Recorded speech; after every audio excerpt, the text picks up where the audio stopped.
Amigas, amigos, soy el padre José Luis Segura y voy a tratar un tema muy polémico y delicado.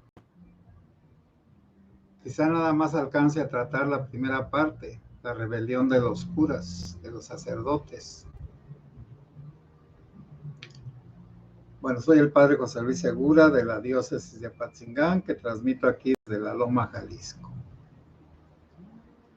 ¿Por qué el título de la rebelión de los curas? Miren, algunos sacerdotes, como dijo el Papa emérito Benedicto XVI, que iban a terminar en promotores sociales, activistas sociales, así está pasando. Pero primero voy a dar antecedentes. Allá por los años 40 a 50, cuando la Segunda Guerra Mundial en Europa,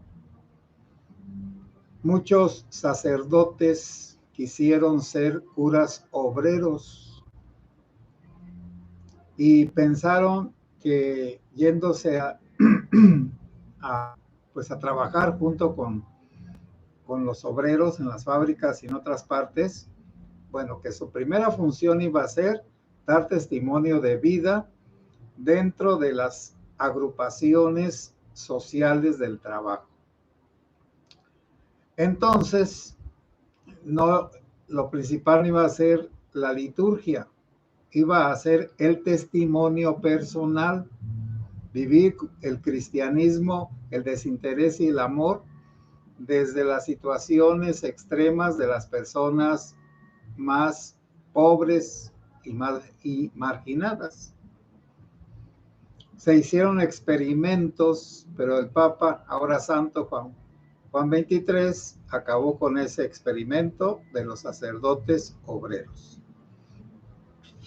Y muchos de ellos, bueno, es que salieron de una terrible guerra donde muchos prelados se hicieron del lado de los alemanes y su gente fue perseguida por los alemanes y no la defendieron. Fueron unos cobardes, unos inhumanos.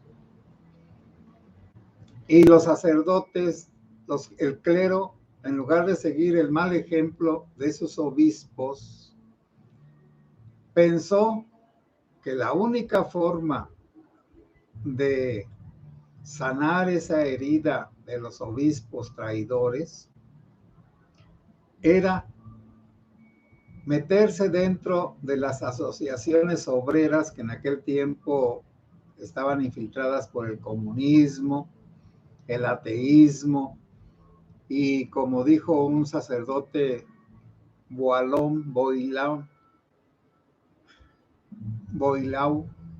que descubrió un día que Francia era tierra de misión. Y él también fue uno de esos sacerdotes que se acercaron al pueblo y que se alejaron de las clases pudientes, las traidoras que se unieron con los alemanes para matar franceses. Es algo así como los curas que ahora son socios y amigazos de los narcos, de los asesinos y de los políticos. Pero a la jerarquía no le pareció bien. Bueno, ¿quién es la jerarquía? Pues el Papa y los obispos de esa nación. No les pareció que era conveniente, pero sí dieron muy buen testimonio, como unos 20 años que estuvieron así. Bueno, es que el sacerdote, bueno, si ustedes ven la película, esa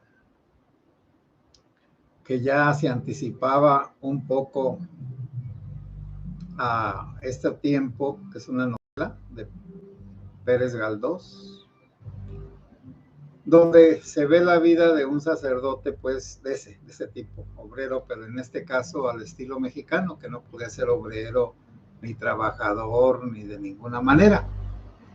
que tenía que ser un sacerdote, vamos a decir, inocente, ingenuo, porque aquí para nosotros los sacerdotes del cine son caricaturas y tonteras, como Cantinflas.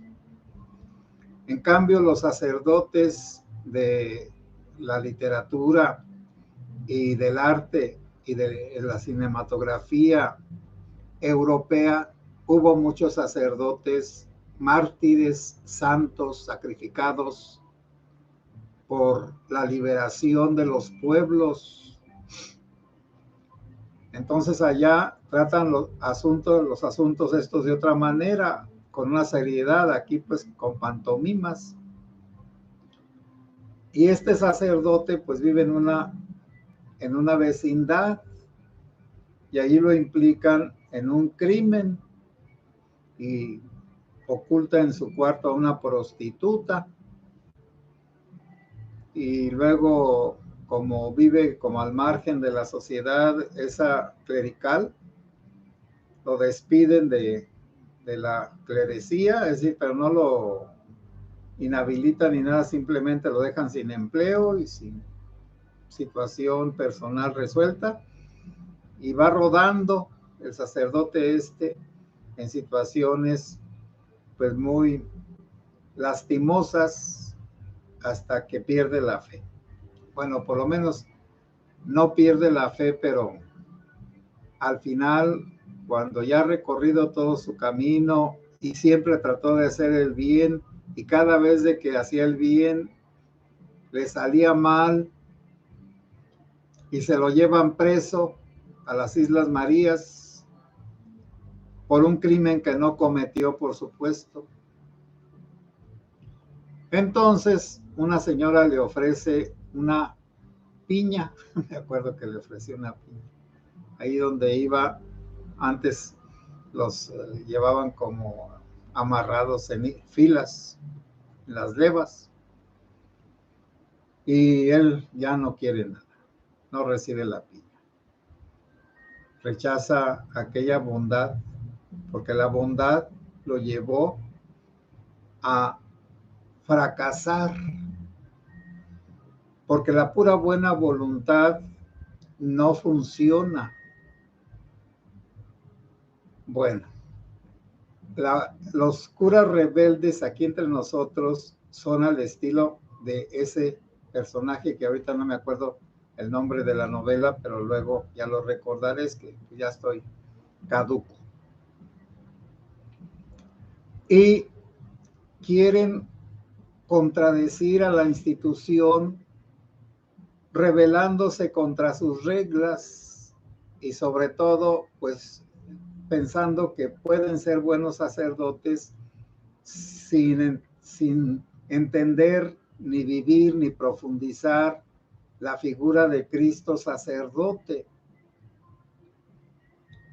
Porque Cristo sacerdote fue un laico, lo empezaron a ver como sacerdote hasta la carta a los hebreos. Bueno, para su desconocimiento, los evangelios fue lo último que se escribió. El que escribió primero sobre nuestra fe y que en realidad fundó esta fe católica es San Pablo, con sus cartas que 20 años después de la muerte de Cristo las empezó a publicar. Además, él era pues directito del tiempo de Jesús, hasta estuvo cuidando los mantos mientras mataban a Esteban, al primer diácono mártir. Y esa iglesia que hizo Pablo fue una iglesia carismática, pero al mismo tiempo también institucional. Y Pablo era el ejemplo del sacerdote de la nueva alianza, que era Cristo, pero Cristo lo ejerció como un laico. Por eso Cristo no hizo ninguna celebración en el templo de Jerusalén, ni era de la casta sacerdotal. Por eso Jesucristo estuvo al margen, y quienes lo mataron fueron los sacerdotes del templo y la gente instruida, los que sabían de la Biblia, y eran unos hipócritas. Entonces los hipócritas son los que matan a los auténticos o los descalifican. Pero aclaro, San Pablo no era pederasta, no tenía vieja, no tenía mujer, perdón, ya van a decir, ay, es machista. No, no tenía mujer. La pudo haber tenido, pero él no quiso tener mujer. Él era una persona preparada y no quiso vivir de su preparación siendo maestro. Él se dedicó en cuerpo y alma a la predicación del evangelio y naturalmente que le ayudaban muchas personas que descubrían en San Pablo al modelo perfecto humano con todas sus imperfecciones del sacerdote casto, célibe, y que además no estaba en la estructura, él estaba también al margen de la estructura. Recuerden ustedes que él no era del grupo de los 12. A él lo escogió Jesucristo fuera del grupo de los 12 y le dio más poder que a los otros 12. Porque lo que hizo San Pablo fue estructurar el pensamiento filosófico teológico del cristianismo, el que tenemos ahora. San Pedro era un ignorante y solo escribió unas cartas donde no dice mucho, y los demás apóstoles como Santiago y de la misma forma.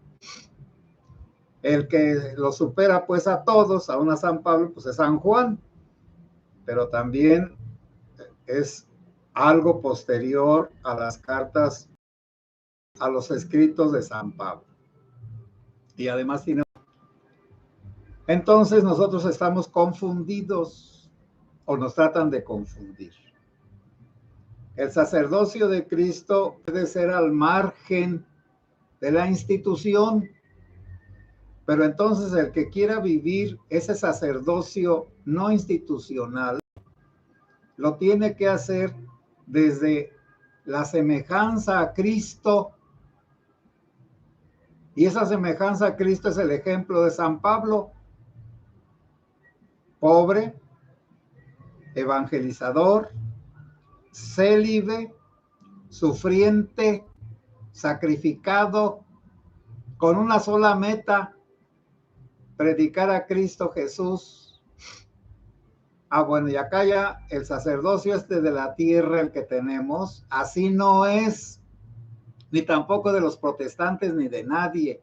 Todos los que se meten de pastores son negociantes, quizá empiezan de buena voluntad, pero la estructura protestante del pastoreo los corrompe, y ahí está ese famoso quién sabe qué Cash y otros, y ese que está allá en Estados Unidos encarcelado por violador de niños y que les decía, como Maciel y otros sacerdotes pederastas, que es la voluntad de Dios que me permitas violarte, criatura. Y Dios está en ese acto pecaminoso porque yo soy un santo, yo soy un elegido, yo soy un sacerdote, yo soy un profeta, yo soy un apóstol, y eso me da la santidad a pesar de que yo cometa miles de pecados y de crímenes. Bueno, esa es la mentalidad. Entonces, ¿de dónde viene la rebeldía sacerdotal? Bueno, por un lado, de querer que el gremio sacerdotal viva como tal. Y entonces, los que están con la institución, no con Jesucristo, no se quieren corregir porque viven muy a gusto un sacerdocio burocrático. Burocrático quiere decir de servicios que no tienen ningún compromiso, retiritos, misas, bendiciones, y por todas ellas cobran o les dan. Entonces, por ejemplo, en la Ciudad de México, un sacerdote el día de los muertos o el día de la Virgen de Guadalupe se forra de dinero si quiere, haciendo misas o celebraciones, engañando que son misas y juntando limosna y cobrando, porque la gente es muy devota. para la Virgen de Guadalupe. O bueno, eso era hace 20 años. Ya no sé ahora cómo sea. Entonces ahora la rebeldía vino también por los curas de la liberación, de la teología de la liberación. Querían hacer una iglesia de los pobres, pero el problema está que esos que quieren hacer el bien terminan haciendo el mal, por ejemplo, matando gente, como pues algunos sacerdotes revolucionarios. Alguien dirá, pero el cura Hidalgo mató gente, sí, pero una vez que entró a la independencia, a la lucha de independencia, dejó de celebrar misas. Lo mismo el cura Morelos. Eran inteligentes y eran rectos. Bueno, los sacerdotes de la liberación entonces se rebelaron contra la iglesia institucional, y quedaron al margen y se acabaron. El más insigne de todos es Leonardo Boff, que mis respetos, que también se salió de la iglesia católica y se juntó con una monja, pero que ya no necesitaba de la iglesia porque él era famoso como teólogo, y un día le dijo a su editor, ya no les des el dinero a los de mi congregación, voy a poner una cuenta a mi nombre y allí depositas las ganancias de mis libros. Pues entonces usó a la iglesia como plataforma para hacerse famoso y ya poder vivir una vida tranquila sin compromisos. Y luego, pues está lo del celibato. Hay una rebeldía callada, sofocada, secreta, como un zumbido que no sabe uno de dónde llega ni a dónde va, contrario al Espíritu Santo. Y que es una rebeldía hipócrita. Recuerdo que un seminarista allá en uno de los seminarios donde estuve decía, el celibato es un decir. Sí, es un decir. Hay que decir que vamos a cumplir el celibato, pero eso ya no sirve, eso no se cumple. Otro sacerdote que está mancebado y que celebra misa y que a veces lo cuestiona tantito y me dice, pero es que yo le pedí consejo al padre fulano y me dijo que sí se podía. Ah, sí, porque el otro así lo hacía. Y luego está el que se lleva a la prima, a su querida, y a los niños les llaman a él tío. Hay una rebeldía y ahora está la rebeldía, pues la de los activistas sociales. Aquí en nuestra diócesis tenemos a uno de esos, que ya no es sacerdote funcional, es un activista social. Y el padre Pistolas es un activista social. Ya no es un sacerdote en el sentido completo de la palabra porque no ejerce la amplitud del sacerdocio, la redujo a un cierto modelo que él tiene y que a la gente le gusta, pero que a lo mejor ya solamente a la gente donde él está le gusta y en otras partes no lo querrían recibir de párroco. Bueno, y también ahí está otra cosa. Los obispos, para controlarnos, nos echan encima a los laicos y nos vigilan. Y no entienden esos obispos tontos que dicen que si una comunidad ya no quiere al cura, hay que cambiar al cura. No entienden que un día una diócesis no va a querer a un obispo y va a pedir que lo quiten. Que no entiende que abre la puerta a la rebeldía de los laicos como era en la Edad Media. En la Edad Media, por las fallas de la iglesia, los laicos se apoderaron hasta del papado. Hasta mujeres ponían papas y quitaban papas en el siglo IX. No estoy inventando. También los laicos se nos echan encima, como en algunas comunidades, y el cura ya no manda, mandan los laicos. Y aquí en una capilla querían alquilarme la capilla a 1,000 pesos la semana. Los laicos ya no son los mismos, ya no son católicos, ya son dinereros. Y ya no hay quien haga servicios gratuitos. Todo es pagado, todo. Tampoco yo no digo que hay que abusar, pero cuando ya todo es negocio, la religión se acabó. Está como lo de la viuda aquella que dio lo poquito que tenía. Ya nadie da lo poquito que tiene, no para el cura, para Dios. Bueno, entonces allí voy a terminar porque ya se me acabó el tiempo. Si algunas cosas no les parecen o quieren que aclare otras, porque doy temas muy improvisados, pues pueden preguntarme, yo no me molesto, salvo los que dicen tonterías, pues nomás los quito ya, los elimino. No hay problema, no los conozco, no son nada conmigo.